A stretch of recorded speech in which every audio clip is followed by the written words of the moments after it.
Friends, welcome to cut it short. अच्छा जी, आज का जो लेसन है that is lesson number 27 of PS 5403। इससे पहले हमने प्रेजुडिस और डिस्क्रिमिनेशन को पढ़ा है और अब हम देखेंगे कि ये सारी कहानी तो हमें समझ आ गई प्रेजुडिस और डिस्क्रिमिनेशन की। अब इसे कम कैसे किया जाए। अच्छा, अगेन सारी चीज़ें कॉन्सेप्चुअल हैं, कुछ बहुत ज़्यादा आप कह दें कि याद करने को कुछ नहीं है, समझने को चीज़ें हैं। ठीक है, थोड़ा सा रीड करके देख लेते हैं। This lecture will explore the prospects for reducing prejudice and discrimination. ठीक है जी, हमें पता लगेगा कि कैसे इसको रिड्यूस किया जाता है। 2 techniques are generally recommended for this purpose. 2 चीज़ें हमें सिखाई जाती हैं इसके लिए। एक तो है कॉन्टैक्ट हाइपोथेसिस, आपस में कॉन्टैक्ट कराना। ठीक है, अब वो किस तरह से किन कंडीशंस में कॉन्टैक्ट कराना, उनसे हम आगे बढ़ेंगे। और रीकैटेगराइजेशन, इसमें क्या होता है, इंडिविजुअल बेस्ड होती है। आपको जो इस कैटेगरी में रखा जाता है ना, उससे आपकी कैटेगरीज़ बदली जाती हैं, आपको दूसरी कैटेगरीज़ में डाला जाता है एक इंडिविजुअल को, और फिर देखा जाता है कि क्या उसका फ़र्क पड़ने वाला है। अच्छा जी, sorry for the distraction. The following 2 techniques are employed in this regard, जिसके अंदर आती है हमारे पास एक तो कम्बिनेशन टेक्निक और एक सब टाइप एंड इंडिविजुअल यूनिकनेस। ठीक है, जो हम इस सारी को हम जब पढ़ते चले जाएंगे ना, तो हमें ये चीज़ें क्लियर होती चली जाएंगी। अब हमने सबसे पहली बात पढ़ी है जी, पहली चीज़ क्या हमने पढ़ी है, कॉन्टैक्ट हाइपोथेसिस। तो इसे हम पढ़ लेते हैं। ये एल्बर्ट ने हमें दिया है, contact between members of different social group under appropriate condition can lead to reduction in inter group bias. जो हमने ग्रुप्स के दरमियान प्रेजुडिस पढ़ा था, ये उसके मुतल्लिक है। कॉन्टैक्ट हाइपोथेसिस दिया गया है और इसमें वो ये कहते हैं कि अगर हम ग्रुप्स का कुछ स्पेशल कंडीशंस के अंदर आपस में कांटेक्ट कराएं तो प्रेजुडिस जो है वो कम हो सकता है, बाइसिज्म कम हो सकता है। ठीक है, ये पहले पॉइंट की वजाहत है। अब करना क्या है या किस तरह करना है, इसको हम थोड़ा सा देख लेते हैं। Participants divided into 2 teams compete against each other. One person from each team participated in exercise to promote friendship with one member of the opposing team and blah blah blah so on.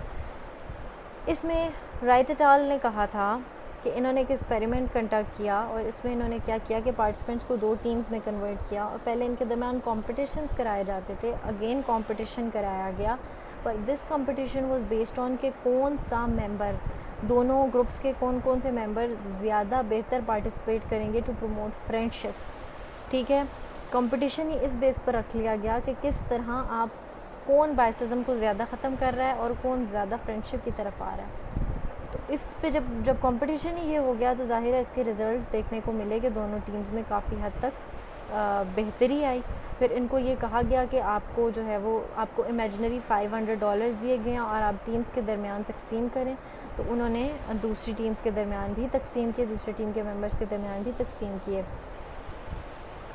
Condition necessary for contact to reduce inter group bias. ठीक है, अब inter group बायसिज्म के लिए कौन कौन सी condition हैं जो Albert ने हमें बताई हैं। वो कहता है कि सिर्फ कांटेक्ट करा देना काफ़ी नहीं है, वो कांटेक्ट प्लेजेंट, खुशगवार होना चाहिए, कोऑपरेटिव, सस्टेन एंड कम्पिटिटिव होना चाहिए। कोऑपरेटिव होना चाहिए देन कम्पिटिटिव। कंपटीशन ना कराएं उनके दरमियान कोऑपरेशन कराने की कोशिश करें, मतलब दोनों मिलकर कोई काम करें, कोई सेम गोल पर काम करें। कंपटीशन उनके दरमियान बिल्ड ना करें। प्लेजेंट, कोई सेम काइंड ऑफ गोल या कोई इस टाइप का काम, जैसे कि ऊपर एक एग्जांपल में दिया गया है, इस टाइप की कोई चीज़ करें तो वो आपको ज़्यादा हेल्प करेगी। अब इन्होंने कुछ कंडीशंस दी हैं, उनको आप देख लें। Social norms favouring equality must be in place, there must be sustain close contact must occur under condition of equal social status, contact must be in the form of cooperative interaction. नीचे से start करते हैं जी। Cooperative interaction होना चाहिए, दोनों के दरमियान कोई कोऑपरेटिव मामलात हों, कोई गोल ऐसा हो जहां दोनों को कोऑपरेट करना है, कोई मिलजुल कर, जैसे मैराथन होती है, एक पार्ट इनके हाथ में एक पार्ट उनके हाथ में, इस टाइप की कोई चीज़ हो सकती है। दूसरा ये कि जो कांटेक्ट हो वो इक्वल स्टेटस के लोगों में हो। जब आप इक्वल स्टेटस नहीं रखेंगे तो डेफिनेटली जितना कोऑपरेटिव भी क्यों ना हो, बाइसिज्म देखने को मिलेगा। सस्टेन क्लोज कांटेक्ट, काफ़ी क्लोज कांटेक्ट कराया जाए उनके दरमियान ताकि वो क्लोजली एक दूसरे को जान सकें, irrespective of just being a group member. और सोशल नॉर्म्स फेवरिंग इक्वालिटी, ऐसी उन ग्रुप्स में नॉर्म्स बिल्डअप की जाएँ कि वो इक्वालिटी की बेस पर हों। अब सोशल नॉर्म्स की बात की जाती है, यहाँ पर सोशल नॉर्म्स का उन्होंने ज़िक्र किया, तो सोशल नॉर्म्स के बारे में वो बता रहे हैं कि वो कहते हैं कि ऐसी सोशल कंडीशंस जो कि आपकी इक्वालिटी को प्रमोट करती हैं। अब इसमें वो कहते हैं कि आपके पॉलिटिशियंस, आपके स्कॉलर्स, आपके पॉलिटिकल जो है वो पर्सनालिटीज़ हैं, जितने हीरोज़ हैं, जितने मतलब जो भी इन्फ्लुएंसर्स हैं बेसिकली, उनको ऐसा काम करना चाहिए कि वो इक्वालिटी को प्रमोट करें, ना कि वो डिफरेंसेस को प्रमोट करें। जैसे कि हमारे यहाँ जो है वो इतनी सारी डिविजन्स होने के बाद, पार्टीज़ की डिविजन्स, और उसके बाद इतनी सारे डिफरेंसेस होने के बावजूद जो हमारे रिलीजन में डिफरेंसेस क्रिएट कर रहे हैं, वो काम वो ना करें। तो अगर जो है ये पर्सनालिटीज़ हमें एक प्लेटफॉर्म पर लाने की कोशिश करेंगी तो काफ़ी हद तक बायसिज़म ख़त्म हो जाता है। उसके बाद आती है जी कॉग्निटिव डिसोनेंस। फेस्टिंगर ने इसका कॉन्सेप्ट दिया। अच्छा, इनके जो ये टॉपिक्स डिस्कस किए इतने को ख़ास रिलेटेड नहीं है, रिलेशन में आपको समझाती जाती हूँ। डिसोनेंस हमने पढ़ा है, वो मैंने डिसोनेंस पे लेक्चर अपलोड किया है, दैट वाज इन शायद सोशल साइकोलॉजी का, सॉरी नहीं, आपके सोशल वर्क का, ठीक है। कॉग्निटिव डिसोनेंस क्या होती है कि जब आपका एटीट्यूड और आपका बिहेवियर मैच नहीं करता ना, तो फिर आपके अंदर एक अजीब सी डिस्टर्बेंस ही रहती है कि अच्छा मैं बात क्या कर रही हूँ, मैं कह क्या रही हूँ, लोग तो उसको बाद में जज करेंगे, आपको खुद भी ना एक अनईजीनेस फील होती है उससे। तो क्या होगा कि जब हमारा रिलीजन, हमारे पॉलिटिशियंस, हमारे बड़े लोग हमें इस चीज़ की तरफ लेकर आएंगे ना कि इक्वालिटी आपने प्रैक्टिस करनी है, तो फिर क्या होगा कि आप जब वो चीज़ें आपके एटीट्यूड का हिस्सा बनती जाएंगी पर आपके बिहेवियर का नहीं होंगी, तो आप डिस्कम्फर्ट में रहेंगे। तो you try to avoid that discomfort, और आप कोशिश करते हैं कि जब वो चीज़ें आपको पैदाइशी सिखाई जाएँ, आपके नॉर्म्स में, आपके लॉज में, आपके बिहेवियर में हो, तो आप उनको प्रैक्टिस करें। सस्टेन्ड क्लोज कॉन्टैक्ट, ठीक है। इसके मुताबिक जो कांटेक्ट है ना, जो आप दो लोगों के दरमियान में कराते हैं, तो इसमें क्या होना चाहिए कि ये एक दूसरे, कुछ ड्यूरेशन इसकी फ़िक्स होनी चाहिए, फिर उसके बाद फ्रीक्वेंसीज़, ज़्यादा फ्रीक्वेंसीज़ के साथ मिलना चाहिए, और उसके अलावा उनमें क्लोजनेस बिल्डअप करनी चाहिए, ठीक है।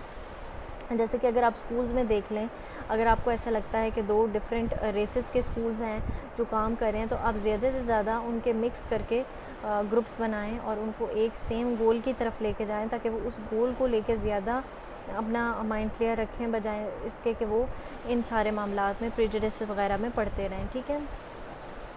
Team sports is used as an effective strategy in schools for motivating students to work together and to अच्छा ठीक है। Similarly, jigsaw puzzle techniques is used। अच्छा, यूएस के स्कूल्स में उन्होंने यहाँ पे एक बताया है कि जिक्सॉ पजल सॉल्व कराए जाते हैं बच्चों से, एक कंबाइंड टीम बनाकर उनको, irrespective of all those differences, और ये काम बहुत ज़्यादा फ्रीक्वेंटली किया जाता है, और इसकी ज़ाहिर है कोई टाइम ड्यूरेशंस होती हैं, ताकि उन बच्चों में क्लोजनेस इतनी बढ़ जाए कि फिर उनको एक दूसरे के स्टेटस से फ़र्क ही ना पड़े। स्टडी ऑफ स्टीफन, ठीक है जी।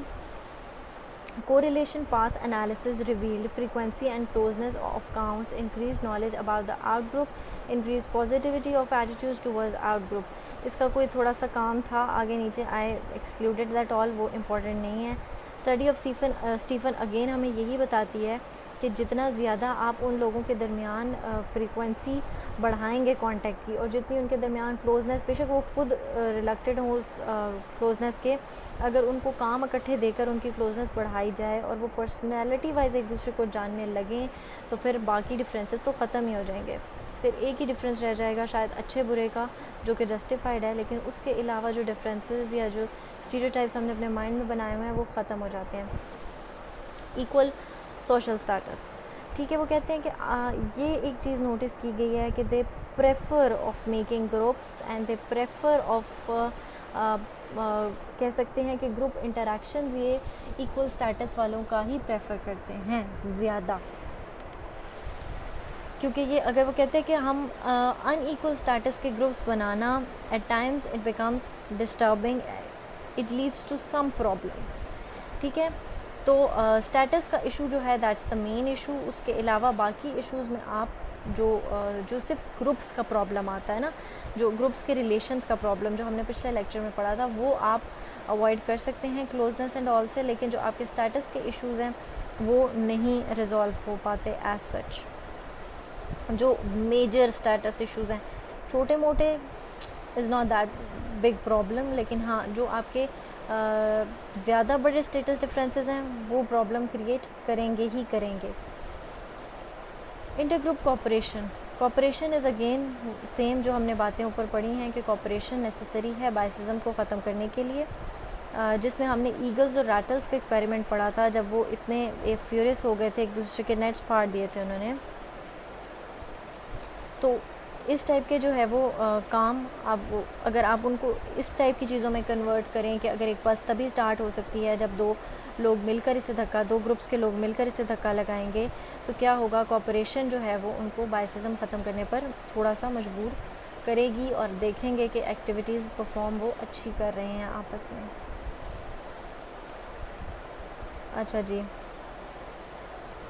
Subordinate goals and cooperation, blanket ने काम किया और उन्होंने ऑब्ज़र्व किया कि अगर किसी काम का नतीजे का गोल जो है वो सक्सेसफुल निकल आए तो फिर जो वो आपका आपस में रिलेशन होता है या कोऑपरेशन होती है वो ज़्यादा आप कह सकते हैं कि स्ट्रॉन्ग हो जाती है। Study of ways at all में वो कहते हैं कि teaching techniques matters a lot. आप टीचिंग के ज़रिए भी जो है वो उनको आपस में कोऑपरेटिव जो है वो एटमॉस्फेयर प्रोवाइड कर सकते हैं और उनके दरमियान जो भी ये सारी प्रॉब्लम्स होती हैं उनको ख़त्म कर सकते हैं।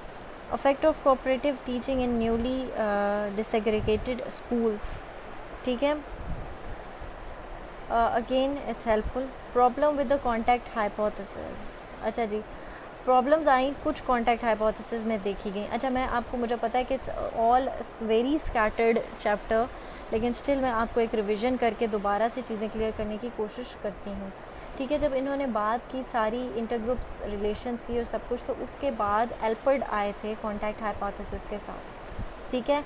एल्पर्ट का ये मानना था कि अगर इनके दरमियान कॉन्टैक्ट कुछ स्पेशल कंडीशंस के अंदर कराए जाएं या इनकी कैटेगराइजेशंस को बदला जाए, जो ग्रुप्स ह्यूमनली मेड हैं, जो कैटेगराइजेशंस ह्यूमनली, जैसे कि ख़ानदान, ज़ात पात, वो तो बन के आए ना, लेकिन उसके बाद के जो कैटेगराइजेशंस हैं उनको थोड़ा चेंज किया जाए, मोल्ड किया जाए, तो शायद ये चीज़ें बेहतर हो सकती हैं, ये इनका मानना था। अब उस पर उन्होंने हमें मुख्तलिफ़ चीज़ें बताई हैं, ठीक है।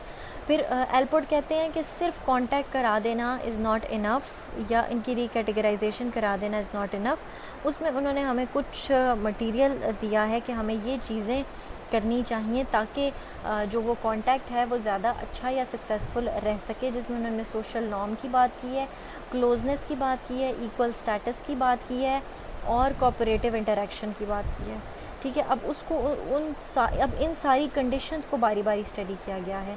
सोशल नॉर्म्स ये है कि ऐसी जो है वो उनको ग्रुप्स को पहले से जो लोग हैं, नॉर्मल लोग हैं, उनको हमारी गवर्नमेंट पॉलिसीज़, स्कूल, लॉ उनको सिखाए कि वो बाइसेस ना करें, ठीक है, वो डिफरेंसेस ना क्रिएट करें, उनको ये सिखाया जाए। जो हमारे हेड हैं, जो काम करने वाले हैं, जो कोचेज़ हैं, जो सुपरवाइजर्स हैं, जो भी हेड इन चार्ज हैं, वो ये काम परफॉर्म करें और ये हमारी नॉर्म्स में डालें, हमारी रवायात में डालें कि हम ऐसे नहीं हैं। कॉग्निटिव डिसोनेंस का जो है वो इधर हमें दिखाया गया है। कॉग्निटिव डिसोनेंस की बात उन्होंने जस्ट अपने ओन पर की है, क्योंकि ये चीज़ रिलेटेड थी आपके सोशल नॉर्म से, कि अगर एक चीज़ हमारी सोशल नॉर्म्स का हिस्सा बन जाएगी और हम उसे नहीं परफॉर्म करेंगे तो हमें डिसोनेंस होगी, इसलिए ऐसा होना चाहिए। ये एक अलग टॉपिक नहीं है, ये इसका सब टॉपिक है। क्लोज़ कॉन्टैक्ट हमारा सेकंड पॉइंट था, यहाँ पर हम देख लेते हैं, ठीक है जी। ये क्लोज़ कॉन्टैक्ट हमारा सेकंड पॉइंट था कि इनकी क्लोजनेस बढ़ाई जाए, इनकी फ्रीक्वेंसी बढ़ाई जाए मिलने की, तो they will get a chance to better know each other, ठीक हो गया जी।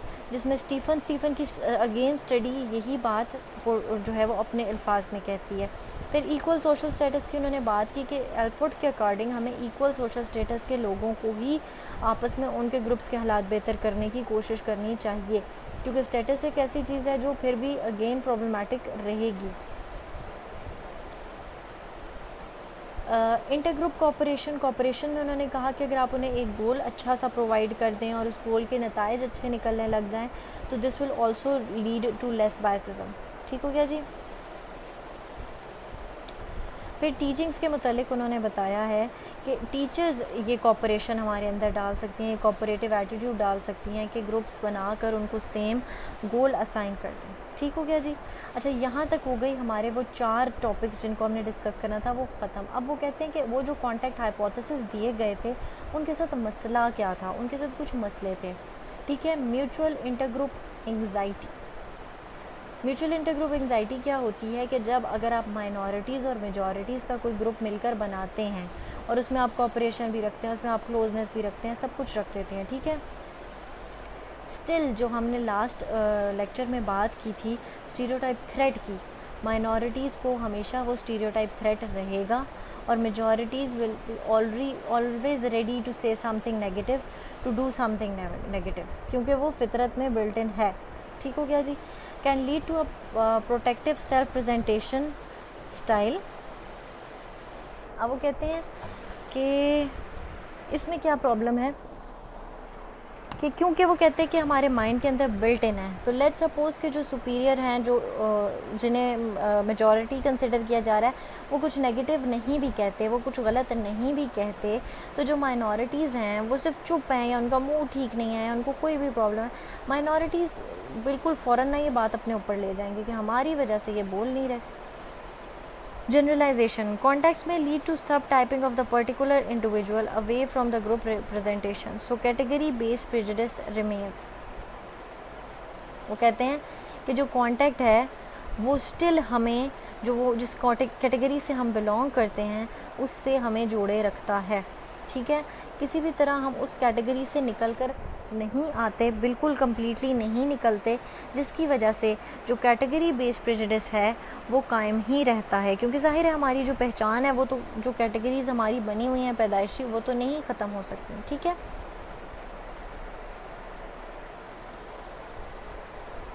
आगे देख लेते हैं। एक क्वेश्चन इन्होंने किया कि can stereotyping be monitored through recategorization. जो सेकंड बात थी, हाइपोथेसिस वाले का तो हमने पूरा डिस्कस कर लिया। अब वो कहते हैं कि अगर रीकैटेगराइजेशन कर दी जाए तो क्या तब भी स्टीरियोटाइपिंग ख़त्म नहीं होगी। रीकैटेगराइजेशन से वो कहते हैं कि जैसे कि आप कहते हैं कि हम शिया सुन्नी मैरिजेस करा दें, ब्लैक वाइट्स मैरिजेस करा दें, ठीक है, तो तब उनका मानना है कि शायद ज़रा ज़ात बरादरी की जो इंटर मैरिजेस होती हैं तो शायद इनसे कम्बिनेशन करने से शायद प्रेजुडिस कम हो जाए। Subtypes and individual uniqueness. We might try to break the existing category into smaller subtypes or to further divide the subtypes into units so small that each individual is regarded as unique. या वो कहते हैं कि जो already बनी हुई कैटेगराइजेशंस हैं, already बने हुए ग्रुप हैं, हम उनको इतना ब्रेक डाउन कर दें कि हम सिर्फ एक यूनिकनेस पर बात रह जाए, सिर्फ एक इंसान की इंडिविजुअल पर्सनालिटी पर बात रह जाए और जो ये ग्रुपिंग्स हैं ये ख़त्म ही हो जाए। Recategorization from a 2 group representation to 1 group representation, या आप ये कर दें कि जो ग्रुप्स बने हुए हैं, 2 ग्रुप्स जहाँ बनने हैं वहाँ आप एक ग्रुप बना दें, वहाँ 2 ग्रुप बनाने की ज़रूरत क्या है। यहाँ पर इन्होंने एक एक्सपेरिमेंट है बेतुका सा ये बताया हुआ है कि ए हैं सारे और बीज़ हैं, तो अगर आप इनको ए बी करके बना दें या आप एज़ का अलहदा बना दें या बीज़ का अलहदा बना दें, बेसिकली मकसद कहने का ये है कि जहाँ पर आप 2 ग्रुप्स बना रहे हैं वहाँ आप एक ही ग्रुप बना देना। और रिजल्ट्स क्या देखे गए, both type significantly reduce in group bias, individual uniqueness manipulation reduced in group bias. ठीक हो गया। The one category manipulation cause students to think more highly of former out group members. अब इससे मुराद क्या है कि जो भी इन्होंने परफॉर्मेंस दी उनसे इन ग्रुप बाइस ख़त्म हुआ। ठीक है, अगर आप यूनिकनेस को प्रमोट करते हैं तो भी इन ग्रुप बाइस ख़त्म हो जाता है। अगर आप ग्रुप्स में भी या इंडिविजुअली भी इंडिविजुअल्स को यूनिकनेस को प्रमोट करें तो इन ग्रुप बाइस ख़त्म होता है। वन कैटेगरी मैनिपुलेशन, जो आपने कहा कि एक ही ग्रुप बना दिया जाए, तो इससे क्या हुआ, cause students to think more highly of former out group members. वो सोचते रहे जो दूसरे आउट ग्रुप मेंबर्स थे उनके मुतालिक, स्टार्टेड क्रिटिसाइजिंग इन ग्रुप्स, और जो एक उनका वो ग्रुप था उन्होंने उसको क्रिटिसाइज़ करना शुरू कर दिया। Begin avoiding farmer out group the benefit of kinship, और जो उनके ऑलरेडी फॉर्मर ग्रुप्स थे उनको उन्होंने याद करना और उनके जो फ़वाइद थे उनको याद करना शुरू कर दिया, और जिस ग्रुप में थे वो उसको क्रिटिसाइज़ करना शुरू कर दिया। तो बेसिकली आप प्रेजुडिस को पूरी जड़ से नहीं ख़त्म कर सकते, चाहे वो आपका जो है वो हाइपोथेसिस हो, कॉन्टेक्ट हाइपोथेसिस हो या रीकैटेगराइजेशन हो। हाँ, कॉन्टेक्ट हाइपोथेसिस में हमने मुख्तलिफ़ चीज़ें पढ़ी, जिसमें सोशल नॉर्म्स थी, कोऑपरेशन थी, क्लोजनेस थी, और भी कोई एक चीज़ थी। और उसके अलावा रीकैटेगराइजेशन हमने पढ़ी, जिसमें उन्होंने कहा कि या तो आप इंडिविजुअल की जो या तो आप इनकी रीग्रुपिंग करें, दोबारा से नए सिरे से इनकी मिक्सिंग करने की कोशिश करें, जिससे उनको अपने पुराने ग्रुप्स याद आते थे और वो कभी भी नए ग्रुप्स में एडजस्ट नहीं कर सके। लेकिन हाँ, ये देखा गया कि अगर इंडिविजुअलनेस पर आप ज़ोर दें, अगर आप हर इंसान की यूनिकनेस पर ज़ोर दें, तो तब आप स्टीरियोटाइप्स को कम कर सकते हैं। वैसे अगर ओवरऑल बात की जाए तो स्टीरियोटाइप्स को कभी भी जड़ से नहीं उखाड़ा जा सकता, प्रेजुडिस कभी भी ख़त्म नहीं हो सकता। और यहाँ पर लेक्चर हमारा ख़त्म हो गया। होप समझ आ गई होगी। स्टिल एनी क्वेश्चन तो कमेंट्स बॉक्स में पूछ सकते हैं। मिलेंगे इंशाल्लाह नेक्स्ट लेक्चर के साथ। टिल देन टेक केयर, अल्लाह हाफ़िज़। वीडियो कहाँ सेंड करें?